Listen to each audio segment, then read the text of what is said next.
많은 시청 바랍니다. 좋아요, 구독 필수입니다.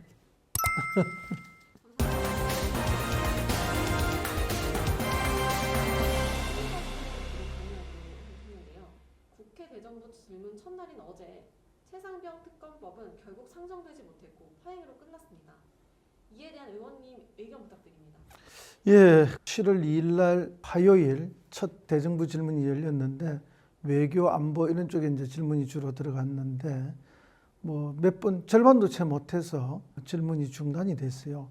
원래 이제 국회 본회의에서 대정부 질문을 할 때는 그 어떠한 경우에도 정해가 지금까지 없었는데 우리 김병주 의원이 한 달 전에 국힘의 당에서 발표된 대변인 명의인가요? 그 공식 논평에서 한미일 동맹을 더욱 강화해야 한다 이런 논평이 나왔어요. 여기에 대해서 굉장히 잘못된 표현이다 하는 것을 약간의 분노에 차서 지적을 했죠. 그 과정에 정신 나간 국힘의 국회의원들이다 이런 표현을 썼어요, 사실은. 근데 이제 왜 정신 나갔냐는 게 아니고 무조건 나갔다는 게 아니고 한미일 동맹을 이야기할 때 한미 동맹은 맞는 이야기죠. 그리고 우리 실제로 그런 동맹을 맺었고 그런 조약도 맺은 거 아닙니까? 그래서 한미 동맹은 더 공고해야 되고 또 더 발전시켜 나가야 하는 거 맞습니다.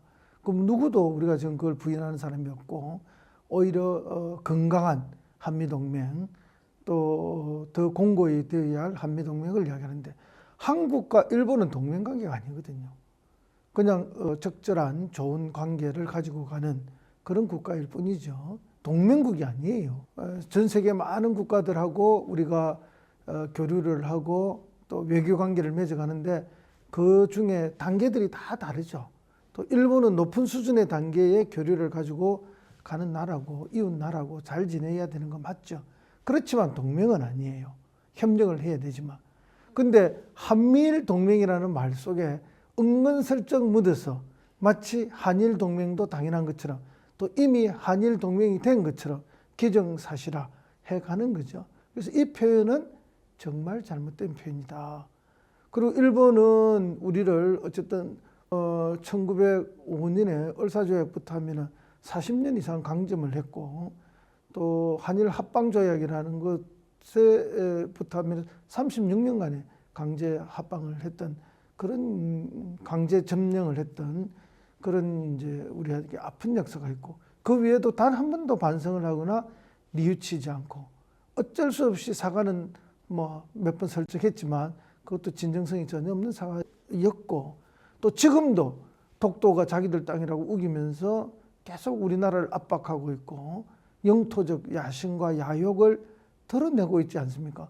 이런 국가와 우리가 동맹이라는 말은 있을 수 없는 표현인 거죠. 정말 잘못된 표현이고요. 그 점에 대해서 강력한 그런 거부 의사 또 반발의 뜻을 담아서 그런 표현을 한 건데 이게 뭐 잘못된 겁니까? 그러나 그렇게 단체로 야유하고 몰려 나와서 겁박하고 의사복을 쥐고 있던 주호영 부의장을 통해서 정해까지 시켜버려. 사과하지 않으면 정해하겠다. 그 진행을 하는 부의장이 대정부 질문을 하는 국회의원에게 사과를 강요한 적은 없습니다. 그런 오히려 국회의 관례를 위반하면서까지 정해를 시키고 의사를 중단시킨 거의 만행에 가까운 짓이 어제 벌어진 것이죠. 그래서 지금 어제는 그렇게 파행이 되어버렸고 저희들 뭐 자동 산회가 돼가지고 의사 진행 대정부 질문도 안 됐고 그다음에 마지막으로 올리려고 했던 최혜병 사망 사건과 관련된 특검도 발의가 안 됐죠.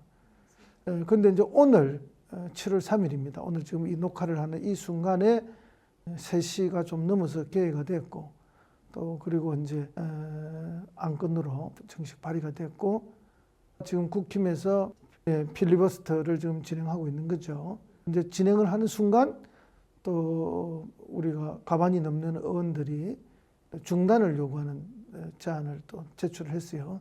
그래서 24시간이 지나면 이게 자동 중단이 됩니다. 그래서 7월 4일 내일 한 3시 반, 4시쯤 되면은 이게 자동 중단이 될 겁니다. 되면은 이제 표결에 들어가게 되겠죠. 그래서 최상병 사망 사건과 관련된 그 잘못된 죽음, 그 죽음에 대한 잘못된 지시 뭐 이런 거에서부터 또 이 사건을 은폐하려고 했던 수사를 중단시켰던 왜곡시키려 했던 이런 등등의 모든 것들에 대해서 위압에 대한 것들이 반드시 밝혀져야 한다. 근데 또 대통령이 뭐 이것을 갖다가 거부하지 않겠어요. 저는 거부해서는 안 된다고 생각합니다. 대통령 본인이 검사 시절에 했던 말이 있죠. 특검을 피하려는 자, 그 자가 범인이다. 이런 말들을 제가 있으니까 특검을 안 받는 거 아닌가 이런 표현들을 대통령 본인이 했던 말들입니다. 그 말들을 비추어 본다면은 이번 특검은 수용하고 제대로 진실을 밝힐 수 있도록 그렇게 해야 된다고 봅니다. 맞습니다. 22대 국회 개원 이후 첫 대정부 질문이었는데요. 지금 청원 동의수가 100만을 넘겼습니다. 예, 궁금합니다. 예, 저는 뭐 이제 그 숫자가 올라가는 걸 보진 않았는데요. 이제 보도를 통해서 오늘 7월 3일 드디어 100만 이상이 돌파가 됐다라는 걸 봤는데 이 추세로 가면은 100만보다 훨씬 더 많은 그런 청원에 동의하는 숫자가 올라오지 않겠습니까? 그것은 우리 국민들이 윤석열 정권에 대한 준엄한 명령이다라고 저는 봅니다. 왜냐하면은 지난 총선에서 이 정도 결과가 나왔으면 윤석열 정부가 국정 기조를 바꿔야 됩니다. 그리고 그런 총선 민심에 부응하는 형태로 국정을 운영해야 되는 게 맞죠.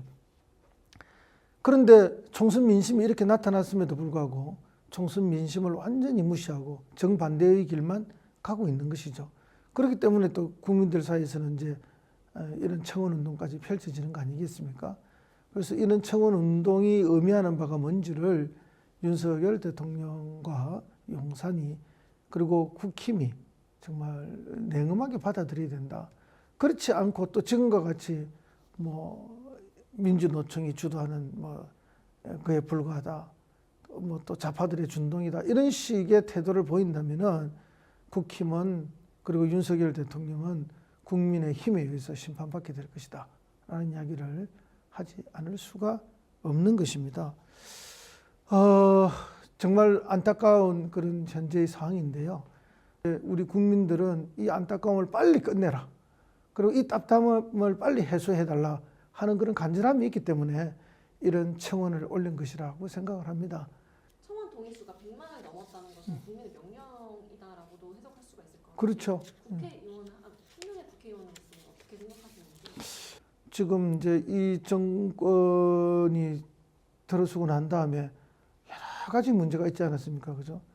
아마 이 청원도 그 5가지의 주요 내용을 밝히고 있어요. 청원을 할 때는 무슨 사유가 있어야 청원을 하는 거 아닙니까?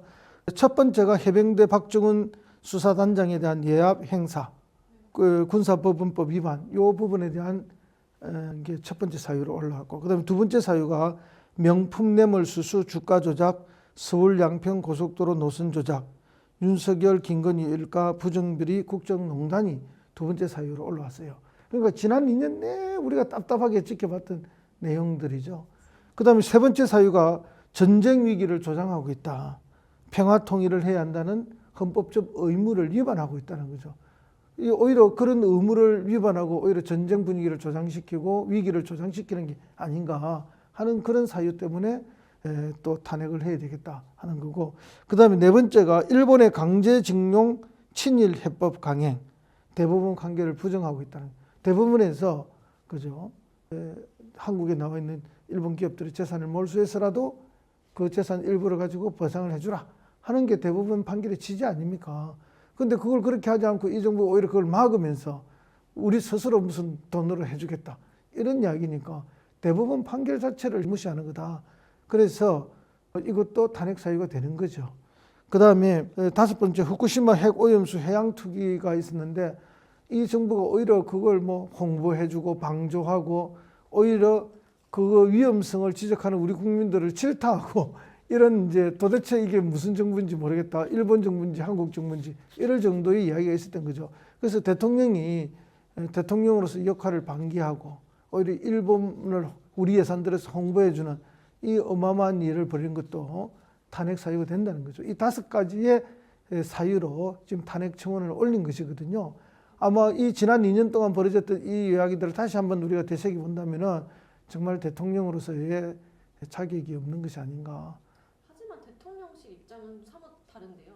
명백한 위법 없이는 불가하다는 입장을 밝혔습니다. 우리 국민들은 이 자체가 너무나 명백한 헌법 위반이라고, 또 대통령으로서 해야 할 의무를 다 위반한 것이라고, 직무 수행을 태만히 한 것이라고 그렇게 생각하는 거죠. 그래서 이런 청원이 올라온 거고요.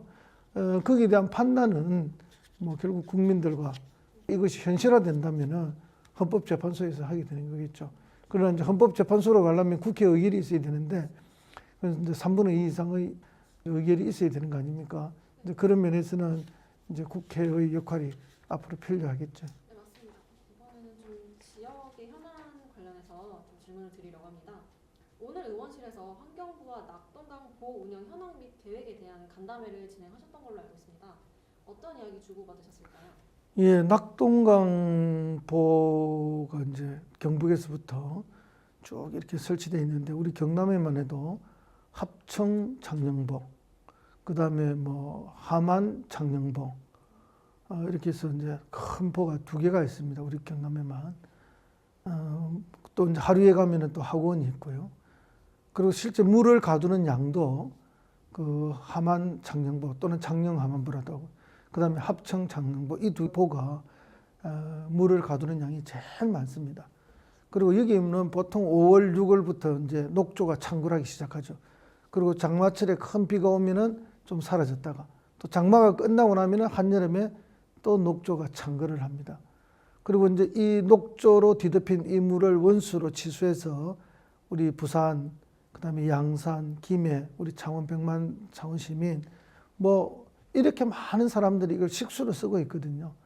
근데 이제 이 물들은 사실은 저 안동 그 위에서부터 물을 사용하고 버리는 하수, 오수들이 물재생센터에 가서 재생돼서 다시 또 치수원수로 쓰이고, 또 다시 그 밑에 시군에서 하수, 오수가 버려져서 또 그것을 물재생센터를 통해서 버리면은 또 그것을 받아 쓰고, 그리고 또 대구가 또 그것을 상수원수로 쓰고, 그리고 대구에서 그것을 하수, 오수로 내보내면은 그것을 물재생센터에서 다시 재생시켜서 또 버리잖아요. 그게 전부 낙동강으로 계속 반복적으로 들어옵니다. 그렇게 해서 우리 마산 창원은 이제 그걸 치수해서 먹으면은, 마산 창원에서는 오수 하수들이 이제 이렇게 물재생센터에서 처리가 되면은 그건 이제 낙동강으로 안 가요. 바로 바다로 가요. 근데 그 위에 단계들은 결국은 전부 다시 낙동강으로 들어오는 거예요. 그러니까 이제 낙동강이야말로 녹조에 가장 취약한 구조가 되어 있는 거죠. 그럴 정도로 낙동강은 녹조가 심하고, 우리가 수돗물 원수를 채취할 때 그 원수의 질이 가장 나쁩니다. 그래서 걱정이 많죠. 그래서 이제 환경단체들은 이 보호가 설치되어 있는데, 이 보호를 좀 상시 개방을 해서 물을 흐르게 해서 녹조를 최소화시키고, 오염물질들이 오래 가두어져 있는 것을 최소화하자.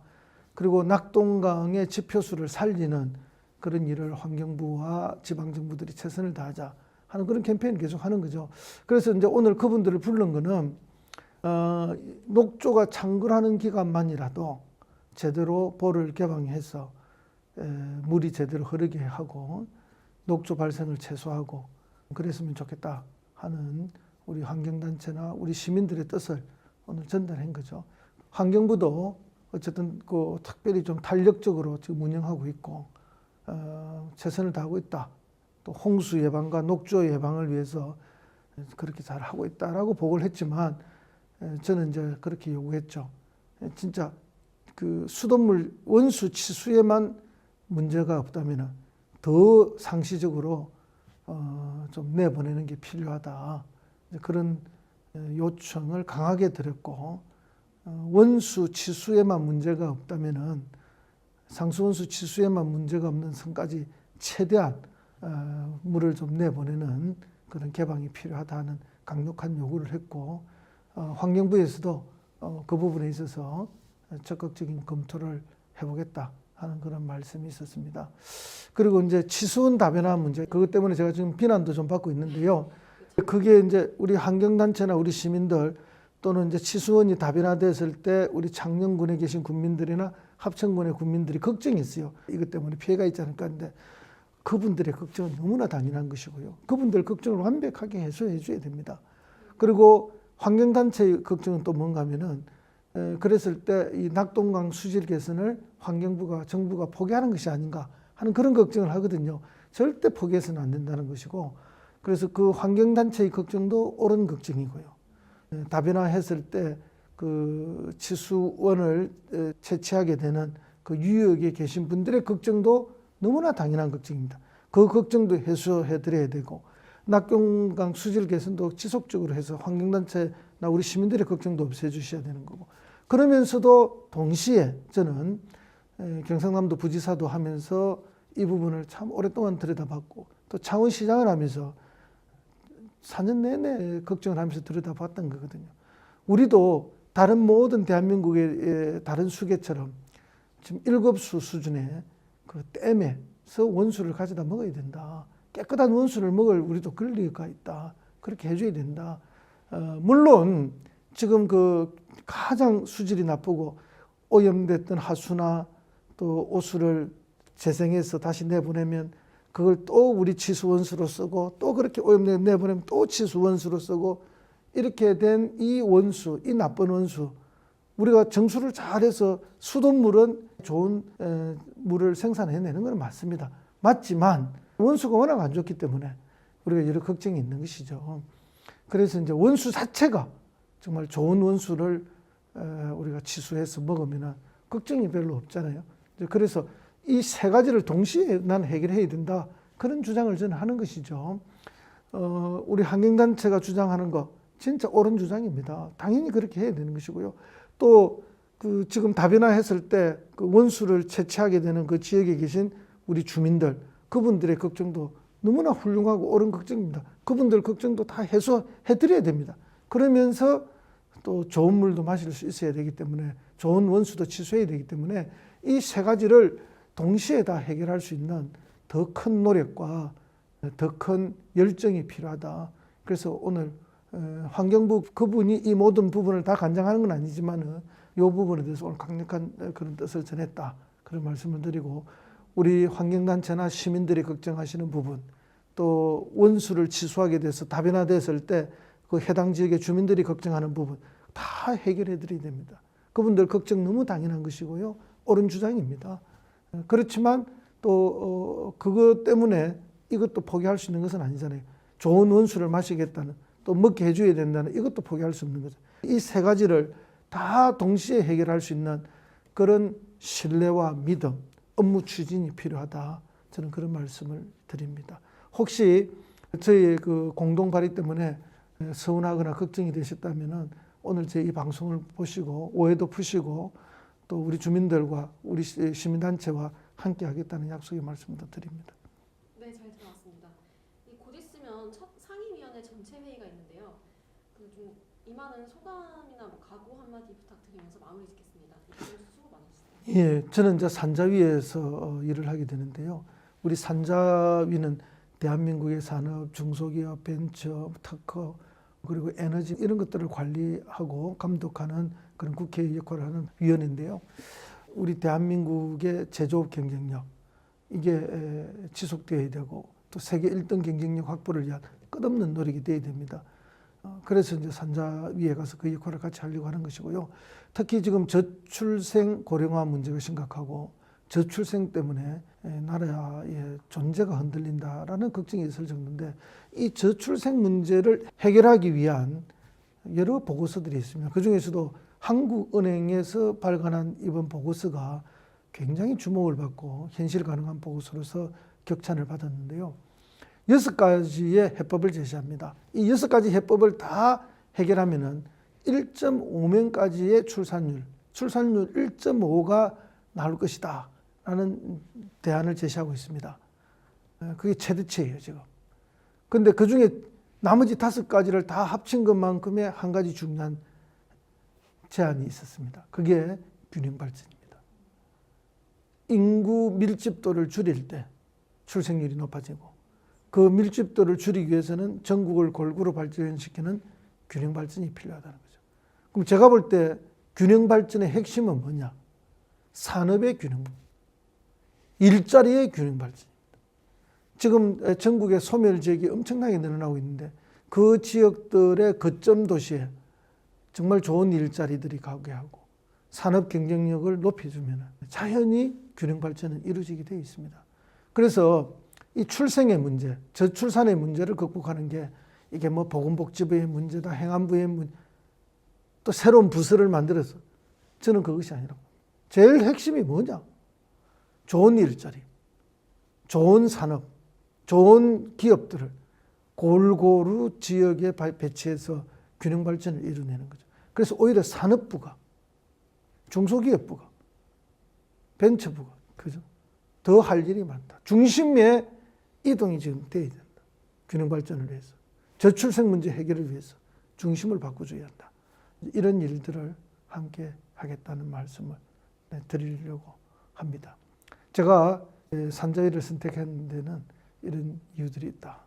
그리고 또 창원이기 때문에 창원 발전을 위해서는 산자위에서 활동하는 것이 가장 현재로서는 큰 도움이 되기 때문에 산자위를 선택했습니다.